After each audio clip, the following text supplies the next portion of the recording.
చేయటం అనేది దీంట్లో ప్రాముఖ్యం. మంచిర్యాల జిల్లా చెన్నూరు మున్సిపల్ జనరల్ బాడీ మీటింగ్లో రసాభాస చోటు చేసుకుంది. కార్యక్రమాల్లో ప్రోటోకాల్ ప్రకారం కౌన్సిలర్లకు కనీస సమాచారం ఇవ్వటం లేదంటూ మున్సిపల్ కమిషనర్తో వాగ్వాదం తలెత్తింది. చెన్నూరు మున్సిపల్ కమిషనర్ ఏకపక్షంగా వ్యవహరిస్తున్న వ్యవహారాలపై జనరల్ బాడీ మీటింగ్లో కౌన్సిలర్లు నిలదీశారు.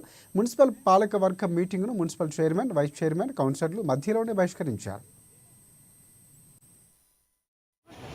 గౌరవ శ్రీ అర్చన రామ్లాల్ గిల్లా గారి ఆధ్వర్యంలో మరి అదేవిధంగా వైస్ చైర్మన్ నవాజుద్దీన్ గారి ఆధ్వర్యంలో ఈరోజు ఏర్పాటు చేసుకోవడం జరిగినది.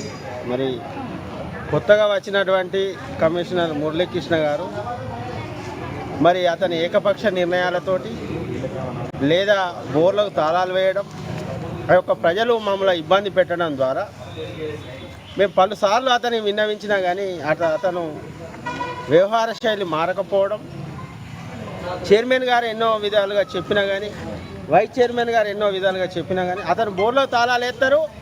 ఆ ప్రజలు వచ్చి ఇక్కడ గరంగరంగా ఇక్కడ రసబస చేస్తే అదే మళ్ళీ మా వైస్ చైర్మన్కో మా కౌన్సిలర్లకు ఫోన్ చేయడం, ఇట్లా ప్రజలలో మేము గెలిచున్నా కానీ లేనట్టే అవుతున్నది. బైకాట్ చేయడం జరిగింది. ఎందుకు బైకాట్ చేయడం జరిగింది అంటే గత సంవత్సరం కానీ అంతకుముందు సంవత్సరం నుంచి మేము పాలకవర్గం ఏర్పాటు నుంచి ఒక 4 కమిషనర్లు మారడం జరిగింది. కానీ ఏ కమిషనర్ కూడా ఏకపక్షంగా నిర్ణయం తీసుకోలేదు.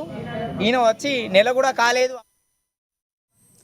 నిజామాబాద్ జిల్లా ధర్పల్లి మండల కేంద్రంలోని